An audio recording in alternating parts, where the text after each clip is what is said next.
роғун шаҳомат аст, шаҳомату иқтидори Тоҷикистони соҳиби истиқлол. имрӯз дар корзори роғун аз муҳандиси олӣ то коргари оддӣ ки ба обу хоки ин сарзамин ва мардуми сарбаланди мамлакат муҳаббати беандоза доранд, синаи кӯҳҳоро шикофта хоросангҳоро тахту ҳамвор месозанд ва дар домони шахрҳои азим бо маҳорату санъати баланди меъморӣ пояҳои нерӯгоҳро устуворӣ мебахшанд. яке аз чунин ҷавонони ба кори худ содиқу устувор ки ҳар сухани созандаи эҳёгари ин иншооти азими аср сарвари маҳбуби давлат муҳтарам Эмомалӣ Раҳмон барояш нерӯву тавон ва раҳнамову роҳкушост Қосим Саидов мебошад. нангу номуси тоҷика бинин, на тарсида, на ҳаросида дар чунин иншооти бузург кор кардаи сол аст. мақсади ният овод кардани ватан содиқона софдилона кор кардесиян ки як рӯз пештар нерӯгоҳ овод шавад, истиқлолияти энергетикиро ба даст биёрем. ӯ челонгари барқ аст ва масъулияташ назорати кори дастгоҳҳои барқӣ дар маконҳои душворгузар ва пурмонеаи яке аз нақбҳои нерӯгоҳи барқи обии Роғун мебошад. барои ӯ кор дар чунин иншооти тақдирсоз боиси ифтихор ва мояи сарбаландист. нерӯгоҳи барқи оби Роғун сарбаландӣ миллати тоҷик.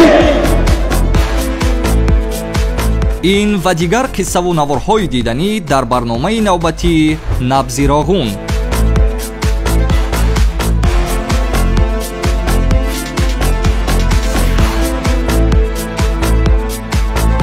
нерӯгоҳи барқи оби Роғун имрӯзи мо ва ояндаи дурахшони Тоҷикистон аст. бино ба таъкиди пешвои миллат президенти ҷумҳурии Тоҷикистон муҳтарам Эмомалӣ Раҳмон, Роғун сарчашмаи ифтихори миллии ҳар як фарзанди Тоҷикистон ва рамзи сарбаландии имрӯзу фардои мост. зеро василаи муҳим аст дар беҳнамудани сатҳу сифати рӯзгори мардум ва олами бунёдист дар рушди ҳамасамтҳои хоҷагии халқи мамлакат. дар ин даврони пуршӯр ки сармоя муқарраркунандаи мақом ва эътибору эҳтиром гардидааст, Роғун имтиҳонгоҳи номус ва ҳамбастагии миллист. ба қавли дигар, Роғун арсаи миллатсозист. Роғун иншооти бузурги сатҳи ҷаҳонист ки дидаи ҳама ҷонибаш нигаронида шудааст. иродаи қавӣ, нерӯи созанда ва завқу салиқаи баланди гурӯҳи пуриқтидору диловарон бунёдгарони Роғун андешаро ба таъриху тамаддуни гузаштаи миллати тоҷик мебарад ки бо шоҳкориҳои офаридаи хеш дар ҷаҳони бостон ҳамчун миллати тамаддунофару бунёдкор ва ташаббускору созанда ном баровардааст. имрӯз мардуми тоҷик фарзандони ватанпарасташ ба хотири ояндаи кишвар барои фарзандон ва наберагони хеш Роғунро месозанд ки рамзу нишони миллат хоҳад шуд.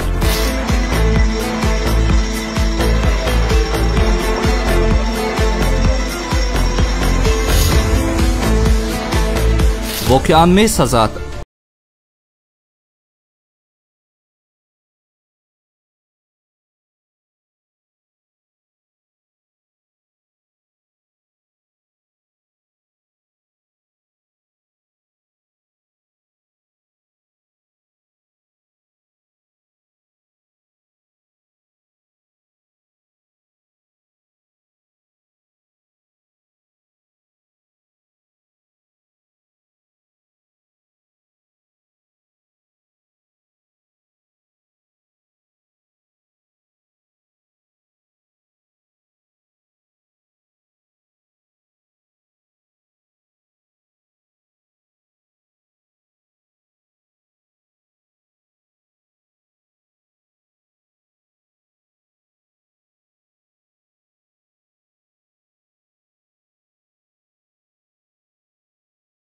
байни ҳамкорон аз эҳтироми баланде бархурдор мебошад. ӯ ҳарпагоҳӣ пас аз субҳона ҳамроҳи ҳамкорон савори нақлиёт ба макони кории худ ки дар қалби кӯҳсорон дар яке аз нақбҳои сохтмонии нерӯгоҳ қарор дорад, равона мешавад.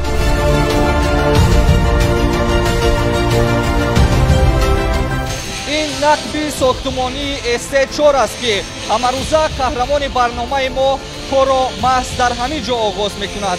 вазифаи ҷонии ӯ таъмини барқ ба кафшергарону дигар кормандоне ки дар ин нақб ба фаъолият машғул ҳастанд маҳсуб меёбад.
як иншооти бузург кор кардан чӣ душвориҳо дорад? душвориҳои бисёр дорад. инҷа ҷояш мешава овай, ҷояш мешава лояй, ҷояш мешава оҳанай, битонай, дудай, чангай.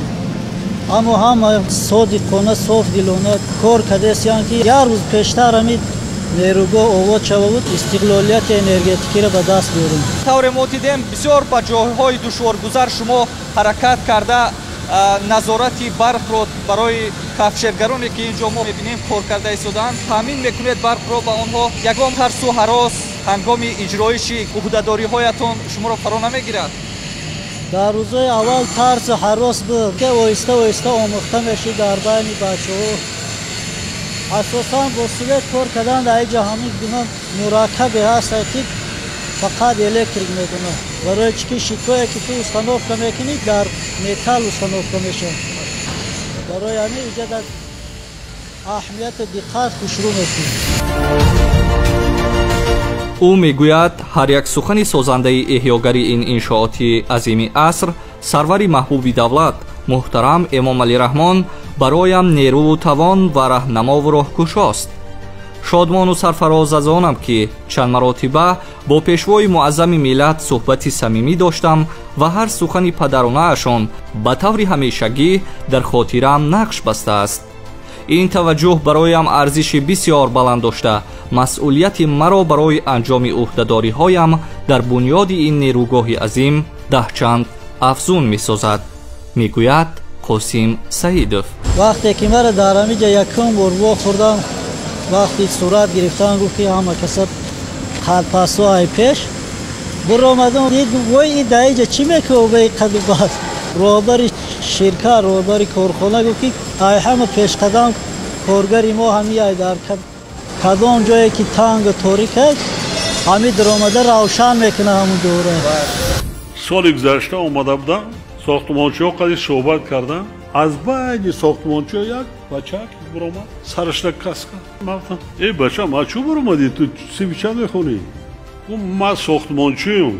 роҳбари ширкат гуфт, ин сохтмончии беҳтарини мо ҳамия. аҳсан, нангу номуси тоҷика бинед, на тарсида, на ҳаросида дар чунин иншооти бузург кор карда истодааст.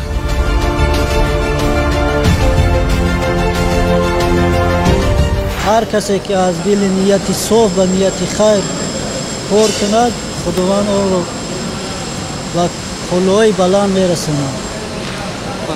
нияту мақсади мо ҳамин буд ки як рӯз пештар дуроғун овод шавад, як рӯз пештар кор кунем.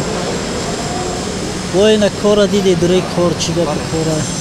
واقعا هم شاهکاری است، واقعا هم قهرمانی است. در چنین یک فضا کار کردن باعث افتخار است. کار شما در فرق با سال اولی که اینجا آمدید چگونه است؟ آغاز تا با امروز بهبودی‌ها هم بود، نوآمداش هم بوده. جایش میشید که همیشه درداری چی در میگریم شیتی سوید و جایش میشید که ساز میکردیم کارمون عمر میکردیم. جایش میشید بیتون ساخت میشید، جایش میشید اوهان وایرون میشید. اما همش مرحله به مرحله وقتی نیت مقصد که نیک باشد تا آخر شد ای اهداش میروید. مقصد نیت اوود کردن وطن. شما دانشجو نیست هستید؟ دانشجو هستم، دانشجوی غایبانه. ما بعد کالج اینجا آمده بودیم، کالج ختم کردیم آمدیم روغون در کار چه اختصاص کالج رو تموم کرده؟ اختصاصی تأمینات برق. انا آغازی باشه برای استحصالات برق سپاریدگی هم سیوم کورسم. مقصد نیروی تا آخر دامی روغون کار کردم. معامله همکاران چگونه است؟ وقتی معامله خوب کردی با کارگرا هم با تو معامله خوب میکنه، در همی همدیگر فهمی کار در نظر نمیتو که چی گذشته است. اگر که معامله ساز نباشه در اینجا کار کرده نمیشه. همه رنگی برادر شوخی میکنیم، میخندیم. 15 روز کار میکنیم، 15 روز خانه ده. در هم 15 روزه که شما کار میکنید و بعدا 15 روز با استراحت میروید، مشتاق میشوید کار رو؟ همین گونه حالت میشود. جایش میشود پیش ای وقت زنگ میزنم که الکتریک در کار نیست ما برم.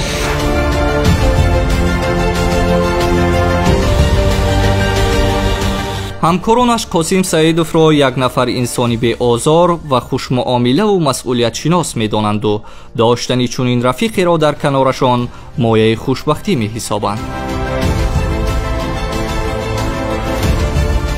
سعید خاسنجان رو از سال 2022 از دوره که با همین شرکت با کار اومد میشناسم. سال 2022 وقتی که با شرکت ما واسطه کرده شده بود کارهای ساختمانی در خبور جابنده فدرالگاز رقم 3 از بس که اون که یک قسمی کارمندان خود رو ما با ساختمان MBA نورک روان کرده بودیم برای تجدید. در اینجا متخصصان هم رسیدن، بعد از اعلان دادن متخصصان بسیار اومدن. از آن جمله یکی از کارگران همین سعید خاسم بود که در ماه آگوست سال 2022 من که با حیث متخصص شعبه خودرو کار میکردم او رو با کار قبول کردیم. در معلومات تکنیکی داشت. وقتی که سراغ کردیم در مکتب کار کردگی بود، در شبکه‌های برقی نویا فیض‌آباد کار کردگی بود. من ای پرسیدم که آیا در تونل ساختمان روغن که از اونجا کار میبره؟ گفت که میبرم. انا از سال 2022 سال 2022 تا امروز کار کرده است. خیلی خوب دارد، به همه کارگران همه همکاران خود معامله خوب دارد. حالا که دانشگاه پلی‌تکنیکی تویستان داخل شد در کورس سیوم میخواند. ما هم وقت کوشش میکنیم که چنین متخصصان باشن در کارخانه ما و دستگیری میکنیم. البته با این جوانی خود نگاه نکرده در این بنیاد نیروگاه برقی آبی روغن سهم زیادی خود را گذاشته ایستاده است. از یک گریبان سر برآورده این انشاءات تقدیرساز ملت را با سربلندانه، با یک روحیه بلند، با یک عزم و اراده قوی به پورگی به انجام رسانیم. دیر نیست آن روزهایی که ما با این روزهای استقلالیت انرژیتی خواهیم رسید. 3 سال است که همین سعید قاسم میشناسم. همینجا کار کسد بچه فعال جایی که کمبودی میشود سری وقت میرسونه خچه کمبودی رو برطرف میکنه. مناسبت با کارگر و مقصد با همه کارگرها همه یک خوبه.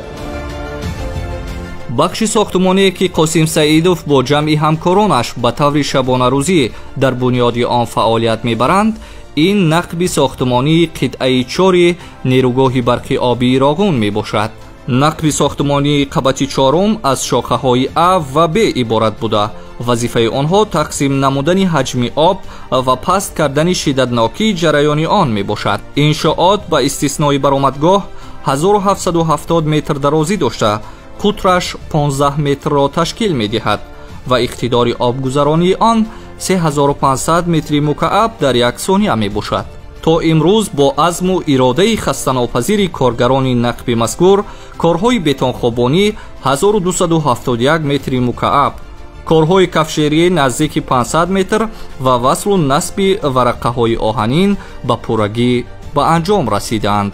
ҳамаи ин албатта дар зери замин аст, вале барои сохтумончиёни нерӯгоҳ дар мисоли Қосим Саидов кор дар зери замин на ин ки дигар мушкил нест, балки мояи ифтихору сарбаландӣ низ мебошад.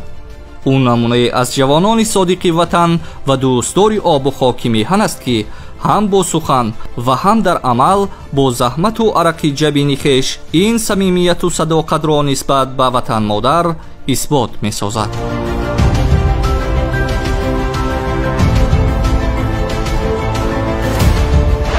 اون سری بالای میلاد شهادتنامه فردای میلاد تو را با خشت ننگ خود بسازند همه مردان سربالای میلاد. مبارک بخت ارزانی مبارک با میهن نور رحمانی مبارک. نیروگاه برقی آبی راغون سربلندی میلاد کوههای سربافلاکی تاجیکستان پر از صدا است. صدای سرشار از غرور ملی وطنداری، میهن‌پرستی و سرجمعی تاجیکان. جوش و خروش کار در همه قطعه‌های نیروگاه، قدرت و توانایی و نیروی بزرگ و سازنده ملت تاجیک را تجسم کرده، چون ملتی از ازل بنیادکار به عالمیان معرفی می‌نماید. در میدان ساختمان شخص مهمیت راغون را برای رشد و تکامل دولت و ملت تاجیک درک نموده ارزش بزرگی به مثل آن را پیخست میبرد.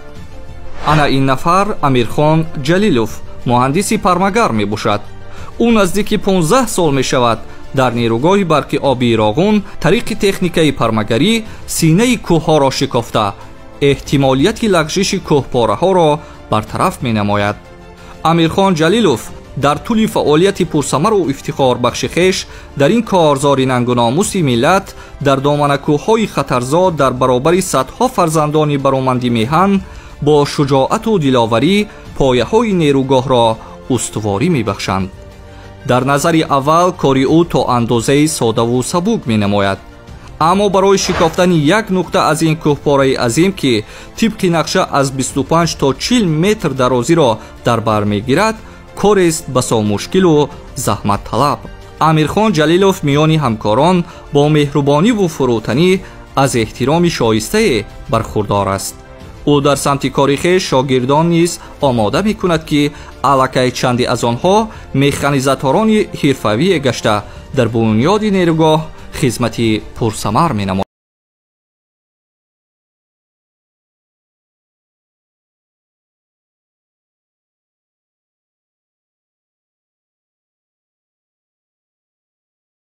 که در نیروگاه برقی آبی راغون با حیث پرمگر کل و فعالیت دارم. ما ساختمانچیان امروز از چنین دولتداری افتخار داریم. عزم ما عزم سازندگی است. هر عملی که ما طبق نقشه اجرا میکنیم زینه با آینده باز هم درخشان دولت صاحب استقلالمان میباشد. با بنیاد راغون که با اراده قوی هزاران ساختمانچیان پیش برده میشود، افتخار ما روز تا روز بالا میگردد. ما فخر از چنین اتحاد و روحیه سازنده داریم.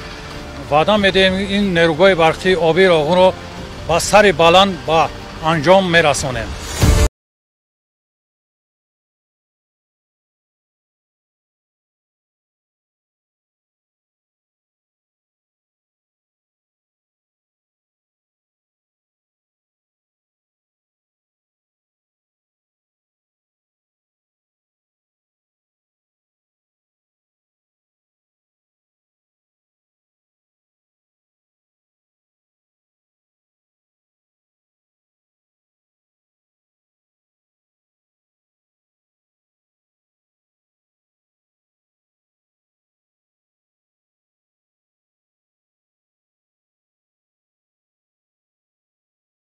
جای میلاد محترم امام علی رحمان درخشان ساخته است، خردی که ازلی است و میراث از گذشتگان.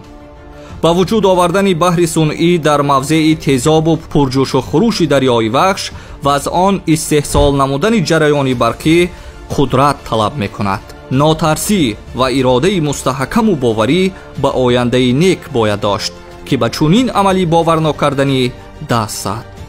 نیرو، توانایی، اراده مستحکم و باوری به آینده درخشان در وجود سرور تاجیکان عالم محترم امام علی رحمان جلا دارد و این جلا روشنی را در خاندان هر تاجیک و تاجیکستانی تأمین می نماید. تاجیکستان باز هم شکوفاتر می شود. نیروگاه برق آبی راغون نور می دهد، آبادی می آفرد و شرف می افزاید. از چهره هر کارگری عادی تا مهندسی سطحی عالی که باری ناموس و آر بر دوش دارند و در پیشرفت‌های میهنی خود قدم‌های استوار می‌نهند، آینده باز هم درخشانی کشور و دیار را دیدن ممکن است. نیروگاه برق آبی راغون روشنایی است و جلای نور است برای فردا. نیروگاه برق آبی راغون شوکت و شان جمهوری تاجیکستان است برای امروزیان و آیندگان.